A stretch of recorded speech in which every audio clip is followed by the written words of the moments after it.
Olá, meu nome é Anderson e lhes dou as boas-vindas ao canal do Centro Guarapuavano de Estudos e Práticas Espíritas, o CEGESP. Como é sabido dos nossos frequentadores, estamos com a maioria das atividades suspensas, mas recentemente retornamos com atendimento espiritual por meio do diálogo fraterno, que é realizado de forma individualizada nas quartas-feiras das 14 às 17. E estão sendo tomadas todos os cuidados recomendados pelos decretos municipais. Convido-os mais uma vez a se inscreverem no nosso canal e darem um like no nosso vídeo. Agora vou passar a palavra para a Michele, que fará a leitura inicial, e na sequência a Carla Denise fará a explanação do nosso Evangelho. Muito obrigado.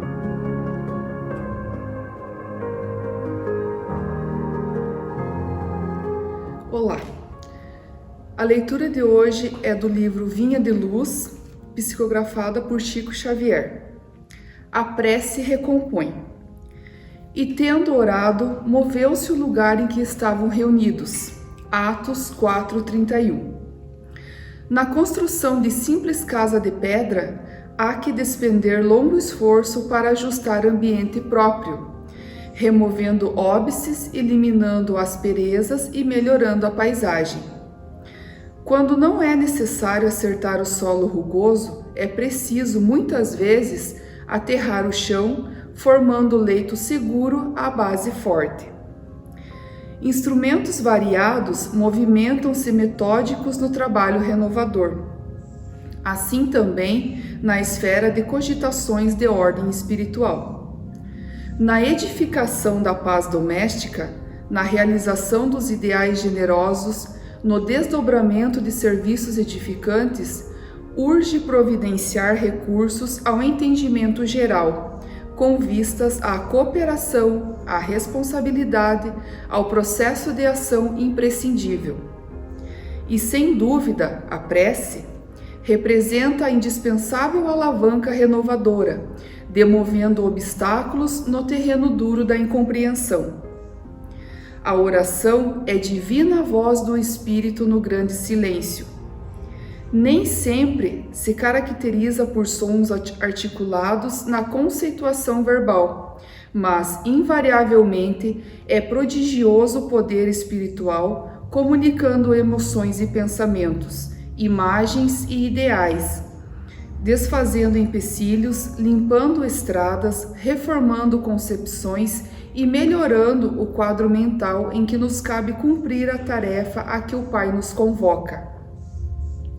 Muitas vezes, nas lutas do discípulo sincero do Evangelho, a maioria dos afeiçoados não lhe entende os propósitos, os amigos desertam, os familiares cedem à sombra e à ignorância.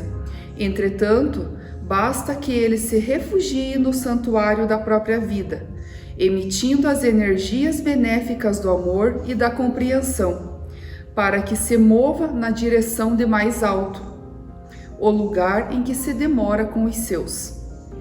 A prece tecida de inquietação e angústia não pode distanciar-se dos gritos desordenados de quem prefere a aflição e se entrega à imprudência. Mas a oração tecida de harmonia e confiança é força, imprimindo direção à bússola da fé viva, recompondo a paisagem em que vivemos e traçando rumos novos para a vida superior. Emmanuel.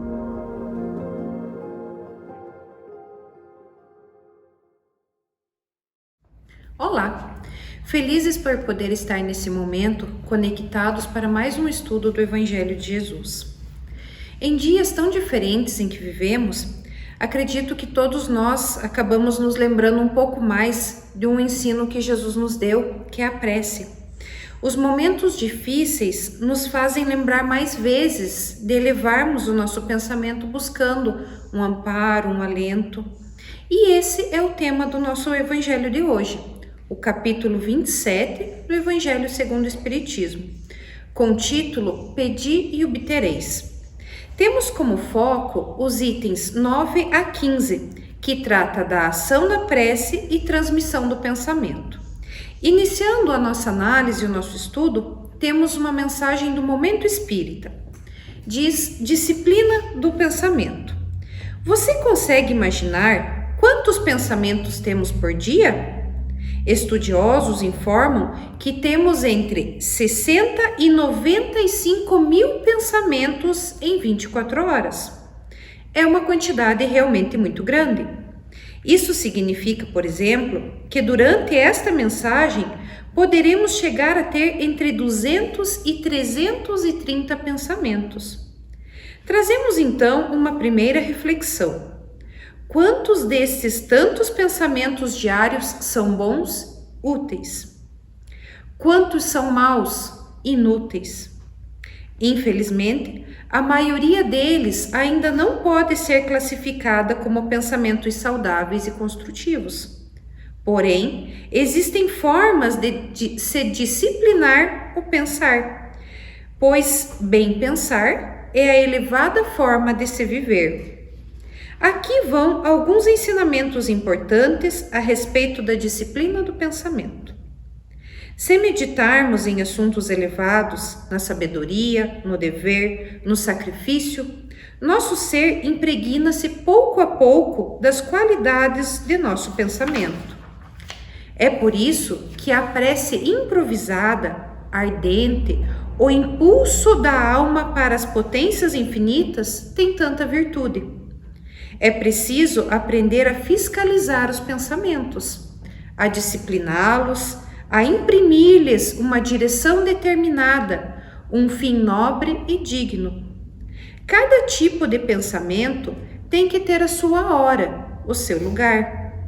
Não devemos estar em casa com a família e com os pensamentos em outro lugar, como, por exemplo, no ambiente de trabalho. Cada vez que surja um mau pensamento, essa fiscalização fará com que um alerta se acenda em nós e tomemos alguma atitude para expulsá-lo o mais rápido possível.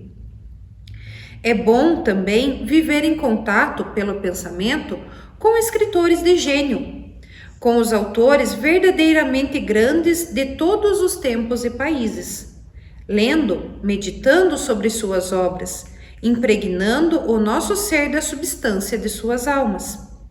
É necessário escolhermos com cuidado as nossas leituras, depois amadurecê-las, assimilar-lhes a quintessência. Em geral, lê-se demais, lê-se depressa e não se medita. O estudo silencioso e recolhido é sempre fecundo para o desenvolvimento do pensamento. É no silêncio que se elaboram as obras fortes. Há também a prática de meditar.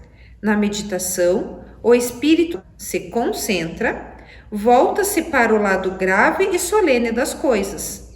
A luz do mundo espiritual banha-o com suas ondas. Evitemos as discussões ruidosas, as palavras vãs, as leituras frívolas. Sejamos sóbrios de jornais, TV e internet.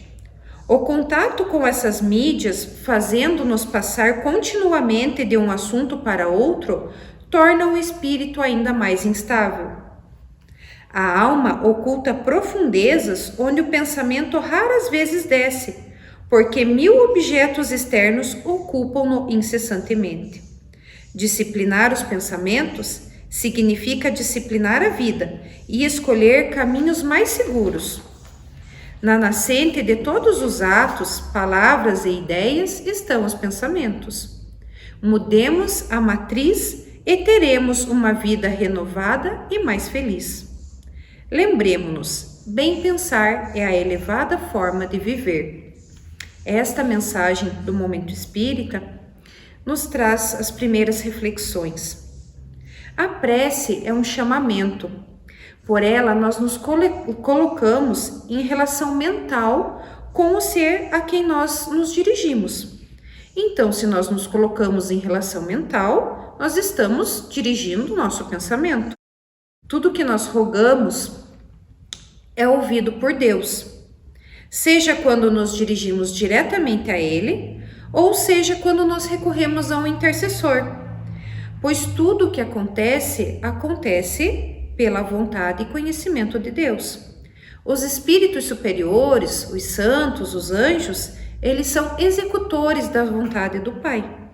Apenas não é recomendado que nós façamos pedido a entes queridos que já desencarnaram. Como nós não temos certeza da situação espiritual em que o familiar se encontra, se ele não tiver condições de nos ajudar em nosso pedido, ele certamente vai sentir a nossa angústia e isso vai incomodar ele também, vai deixar triste, atormentado pelo nosso sofrimento. Mas devemos sim e podemos orar por eles. Podemos compreender a ação da prece ao entendermos a transmissão do pensamento. Nós precisamos compreender que todos nós, encarnados e também desencarnados, estamos como que se estivéssemos mergulhados em um fluido, o que chamamos de fluido universal, que preenche todo o espaço, assim como na Terra nós estamos todos envolvidos pela atmosfera. Na Revista Espírita de 1868, Kardec diz: o pensamento é o atributo característico do ser espiritual. É ele que distingue o espírito da matéria. Sem o pensamento, o espírito não seria espírito. A vontade não é um atributo especial do espírito. É o pensamento chegado a um certo grau de energia. É o pensamento transformado em força motriz. É pela vontade que o espírito imprime aos membros e ao corpo movimentos num determinado sentido. Mas, se tem a força de agir sobre os órgãos materiais, quanto maior não deve ser essa força sobre os elementos fluídicos que nos rodeiam. O pensamento atua sobre os fluidos ambientes, como o som age sobre o ar. Esses fluidos nos trazem o pensamento, como o ar nos traz o som. Pode, pois, dizer-se com toda a verdade que há nesses fluidos ondas e raios de pensamentos, que se cruzam sem se confundirem, como há no ar ondas e raios sonoros. Então, este fluido universal, é o veículo do pensamento, assim como o ar é o veículo do som. Mas as vibrações do ar são limitadas, enquanto que essas vibrações do fluido universal são ampliadas ao infinito. Quando pensamos em alguém, seja encarnado ou desencarnado, uma corrente fluídica se estabelece, transmitindo esse pensamento. Isso se aplica tanto de encarnado para encarnado, encarnado para desencarnado e também entre os desencarnados, até porque o pensamento é a linguagem do espírito. Nós temos uma exemplificação deste acontecimento em um trecho do livro Cartas de uma Morta. É uma psicografia de Chico Xavier e foi ditado pelo espírito de sua mãe, Maria João de Deus.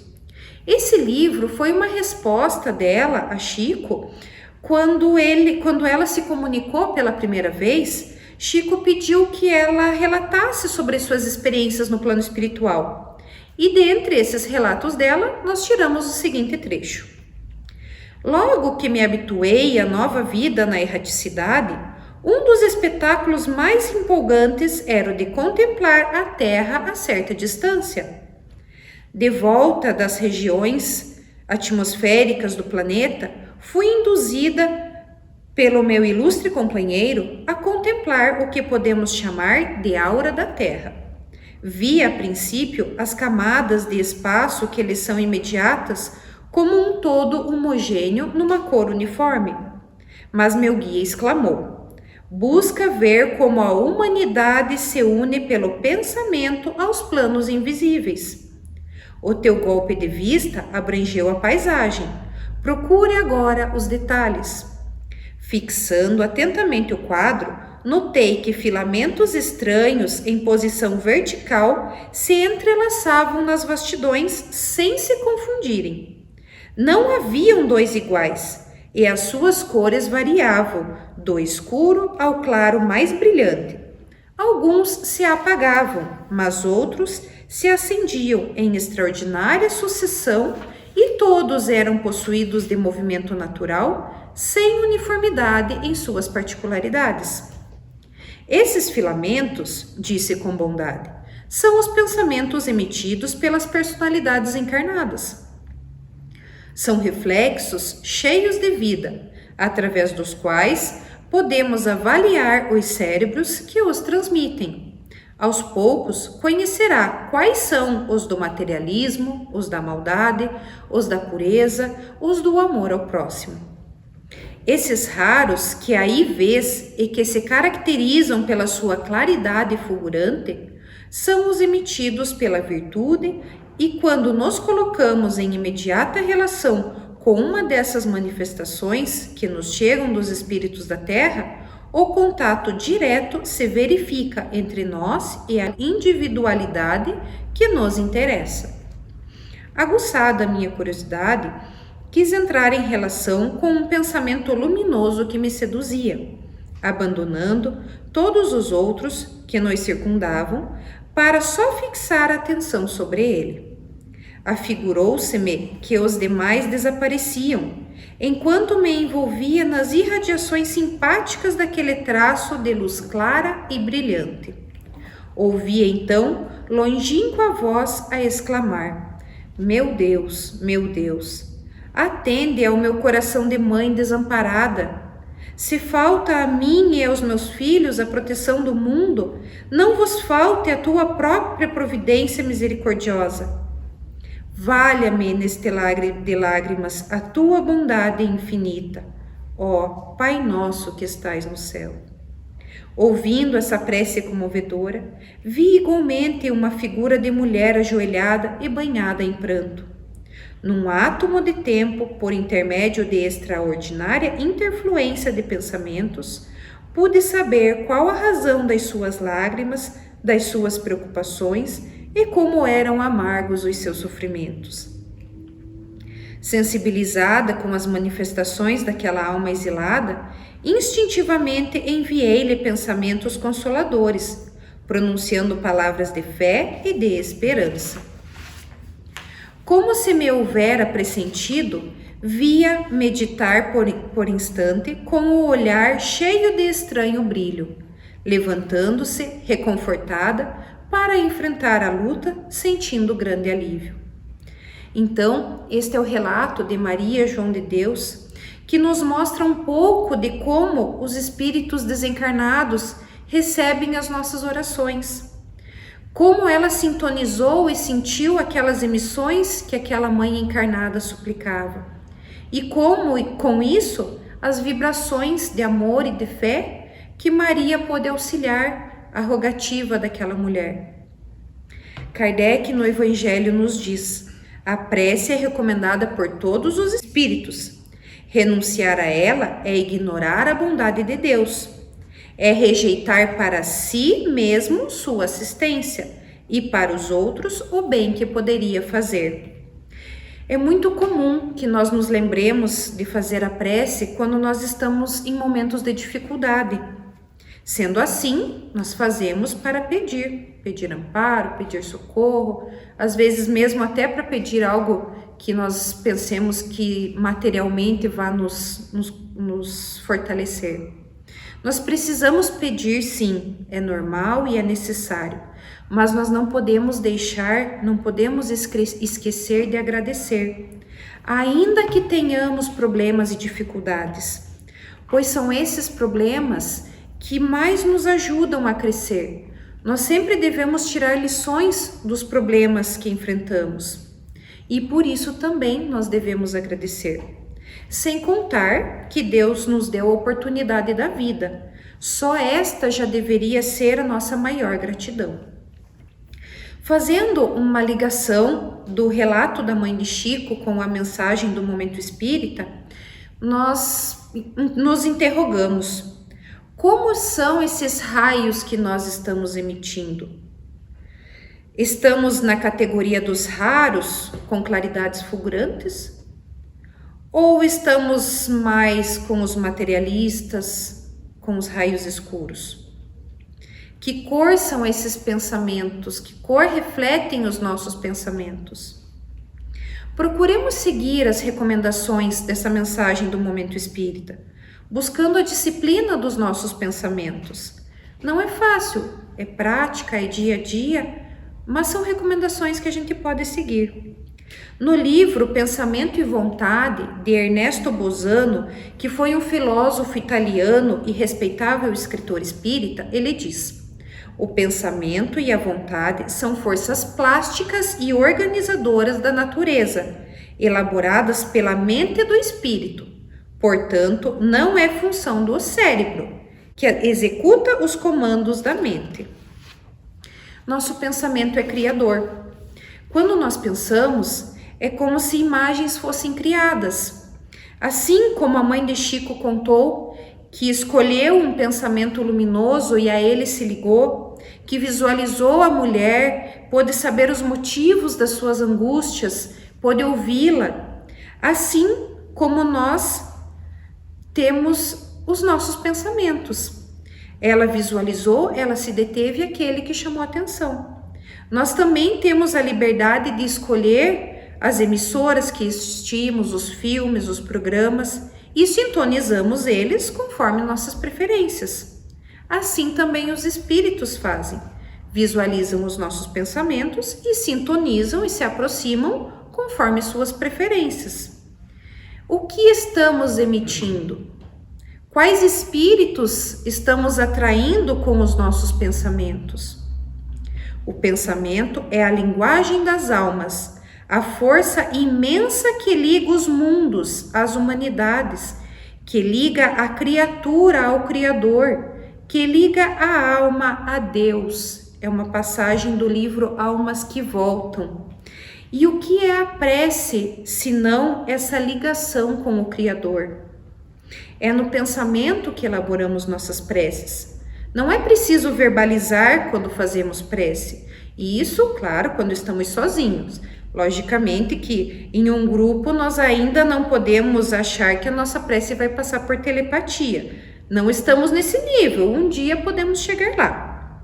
Nas nossas preces, nós não precisamos emitir palavras, nem posições, nem lugar, nem momento. Também nem sequer precisamos fechar os olhos para orar. Essas são atitudes para facilitar nossa concentração. Se consideramos que fechando os olhos, sentados, em pé, ajoelhados, vamos nos concentrar melhor, vamos estar fazendo essa ligação com Deus de uma forma mais efetiva, ótimo, mas não é necessário. Mas nada tem a ver com o sentimento que nos liga na prece. Nós podemos perceber a relação do pensamento quando muitas vezes fazemos uma oração decorada, onde podemos estar verbalizando uma coisa e o pensamento totalmente distante. Alberto Almeida, um palestrante espírita, dá um exemplo em uma live que ele fez recentemente, de que quando ele era criança, ele se lembra da sua avó fazendo as rezas e de repente ela parava, mandava alguém cuidar do bolo no forno e no mesmo instante voltava a fazer a sua rogativa. Então, é muito fácil nós nos desviarmos o nosso pensamento quando repetimos palavras sem estarmos ligados ao que estamos falando. Não podemos dizer de forma alguma que as preces decoradas não têm valor, não é isso. Se sentirmos realmente o que estamos falando na prece, ela tem tanto valor quanto as espontâneas, como diz na mensagem do Momento Espírita, que diz: é por isso que a prece improvisada, ardente, o impulso da alma para as potências infinitas tem tanta virtude. É o sentimento. No entanto, ainda, não basta nós termos bons pensamentos e viver fazendo preces para nos livrar de todas as provas. Kardec nos explica no Evangelho que é pela prece o homem atrai o concurso dos bons espíritos, que o vêm sustentar nas suas boas resoluções e inspirar-lhes bons pensamentos. E para nos atender nisso, não é o mal que eles afastam de nós, mas é a nós que eles afastam do pensamento que pode nos causar o mal. Não embaraçam em nada os desígnios de Deus, nem suspendem os cursos das leis naturais. mas é a nós que impedem de infringirmos as leis ao orientarem nosso livre-arbítrio, mas o fazem sem percebermos para não prejudicar nossa vontade. Há certas situações e dificuldades que nós precisamos passar. Não é pelo fato de muito orarmos com o coração, vivermos orando e pensando no bem, que esses problemas vão ser eliminados. Há exemplo do que nós vivemos atualmente. Nossas preces não vão fazer extinguir o novo vírus. O que conseguiremos, se pedirmos com confiança, é força, paciência, para enfrentarmos toda a situação, enfrentarmos essa dificuldade que foi colocada à humanidade por alguma razão. Nós podemos pedir luz aos pesquisadores para que cheguem ao medicamento mais adequado, mas o vírus não vai deixar de existir pelo fato de pedirmos a Deus, ainda que façamos com coração e sinceridade. O vírus existe e vai continuar. Nossas preces vão nos trazer força, vão nos trazer alívio, paciência para enfrentarmos a situação, mas não vai matar o vírus. Nesse capítulo do Evangelho, nós encontramos também: é certo também que essas misérias resultam das nossas infrações às leis de Deus, e que se as observássemos rigorosamente, seríamos perfeitamente felizes. Se não ultrapassássemos o limite do necessário na satisfação das nossas exigências vitais, não sofreríamos as doenças que são provocadas pelos excessos e as vicissitudes decorrentes dessas doenças. Se limitássemos nossas ambições, não teríamos a ruína. Se fôssemos humildes, não sofreríamos a decepção do orgulho abatido. Se praticássemos a lei da caridade, não seríamos maledicentes, nem invejosos, nem ciumentos, e evitaríamos as querelas e as dissensões, e assim por diante. A prece tem por fim atrair a inspiração salutar dos bons espíritos, pedir-lhes força necessária para resistirmos aos maus pensamentos. É isso o que o homem sempre receberá se pedir com fervor, e ao que se pode, sobretudo, aplicar estas palavras: pedi e obtereis. André Luiz nos orienta no livro Evolução em Dois Mundos. Assim é que orar em nosso favor é atrair a força divina para a restauração de nossas forças humanas. E orar a benefício dos outros ou ajudá-los através da energia magnética, a disposição de todos os espíritos que desejem realmente servir, será sempre assegurar-lhes as melhores possibilidades de autorreajustamento, compreendendo-se, porém, que o amor consola, instrui, ameniza, levanta, recupera e redime. Todos estamos condicionados à justiça a que voluntariamente nos rendemos perante a vida eterna. Justiça que preceitua conforme os ensinamentos do nosso Senhor Jesus Cristo. Seja dado isso ou aquilo a cada um segundo as suas próprias obras. Cabendo-nos recordar que as obras felizes ou menos felizes podem ser fruto de nossa orientação todos os dias, e por isso mesmo, todos os dias será possível alterar o rumo de nosso próprio roteiro.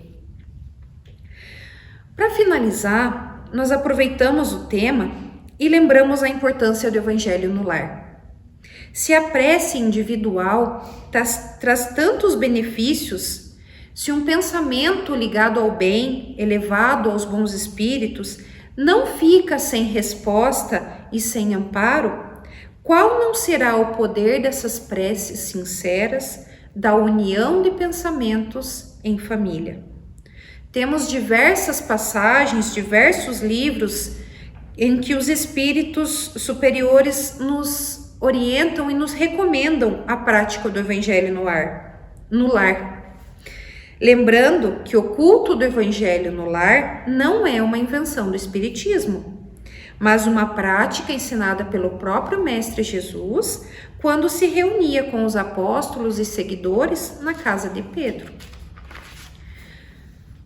Começando com uma mensagem de Sheila, no livro Luz no Lar, psicografia de Chico Xavier, ela nos orienta. Organizemos o nosso agrupamento doméstico do Evangelho. O lar é o coração do organismo social. Em casa começa a nossa missão no mundo. Bezerra de Menezes também nos orienta.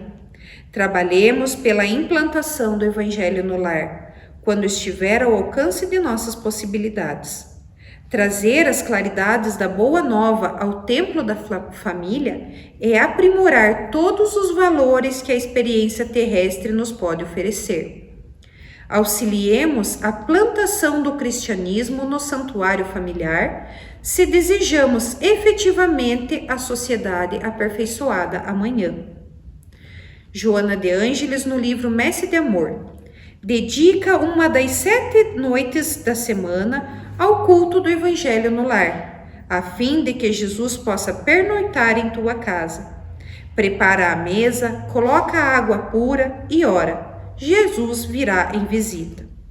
Nesta mensagem, indica uma das 7 noites, mas nós podemos também fazer durante o dia sem prejuízo algum, desde que nós tenhamos a dedicação e o compromisso e a vontade verdadeira do bem no lar. De preferência, um dia e o horário em que toda a família possa estar reunida.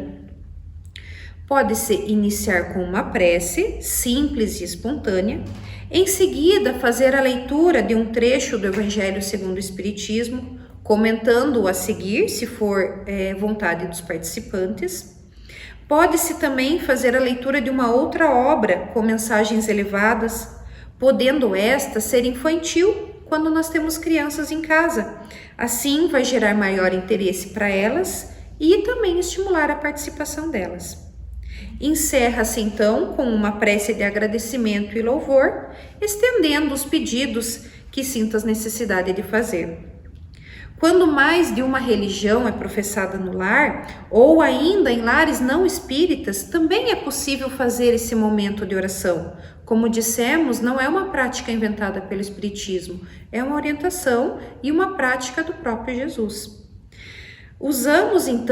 Podemos usar nesse caso de não ser espírita, qualquer outro livro que seja da religião com mensagens de edificação moral, ensinamentos próprios de cada crença. Uma vez que, como dissemos, foi Jesus quem nos ensinou. Quando ainda assim não seja possível a reunião familiar, podemos dedicar, mesmo que estejamos sozinhos, esse tempo semanal para o Evangelho, pois, afinal, nunca estaremos sozinhos. Se fizermos com dedicação, com amor, os espíritos, os amigos espirituais, sempre estarão conosco. E aí nós lembramos da passagem do Mestre, onde 2 ou 3 se reunirem em meu nome, aí estarei entre eles. Joana volta a nos orientar. Quando a família ora, Jesus se demora em casa. Quando a família ora em casa, reunida nos carinhos do Evangelho, toda a rua recebe o benefício da comunhão com o alto. Se alguém num edifício de apartamentos alça aos céus a prece da comunhão em família, todo o edifício se beneficia, qual lâmpada ignorada acesa na ventania. E concluindo com uma mensagem de André Luiz, também falando sobre a questão da oração e do Evangelho no lar, ele diz: nunca poderemos enumerar todos os benefícios da oração. Toda vez que se ora no lar, prepara-se a melhoria do ambiente doméstico. Por isso mesmo, o culto familiar do Evangelho não é tão só um curso de iluminação interior, mas também processo avançado de defesa exterior pelas claridades espirituais que ascendem em torno. O lar que cultiva a prece transforma-se em fortaleza. Há ainda inúmeras orientações, inúmeras mensagens nesse sentido. Espero que nós possamos buscar disciplinar os nossos pensamentos, nos utilizar da melhor forma destes recursos tão importantes que são a prece e o Evangelho no lar. Rogamos que Jesus a todos nos ilumine, que os Espíritos nos amparem e que tenhamos uma boa semana. Muito obrigada. Ainda buscando a compreensão do tema e a sua prática, elevamos a Jesus o nosso pedido. Senhor, nos abençoa nesse momento, abençoa todos os lares, todas as famílias que passam por dificuldades, todas as famílias que estão enfrentando problemas, enfim, todas as pessoas, aqueles também que podem considerar que não têm problemas, todos precisam, Senhor, das vossas bênçãos. Ilumina em especial o nosso planeta que passa por dificuldades, o nosso país, um momento tão turbulento. Leva, Senhor, a tua paz a cada lar, a cada família, a cada pessoa, a cada indivíduo. Abençoa, Senhor, a todos nós, nos ampara, nos protege, permite que os vossos emissários do bem estejam conosco e que nós possamos estar atentos a eles, buscando cuidar do nosso pensamento, disciplinar o pensamento, para que consigamos estar atentos às orientações desses amigos espirituais que vêm em nosso socorro. Obrigada, Pai, pela vida, pelas bênçãos, pelas oportunidades que nos dás de crescimento, de aprendizagem, de evolução. Permanece conosco, Senhor, agora e sempre. Que assim seja.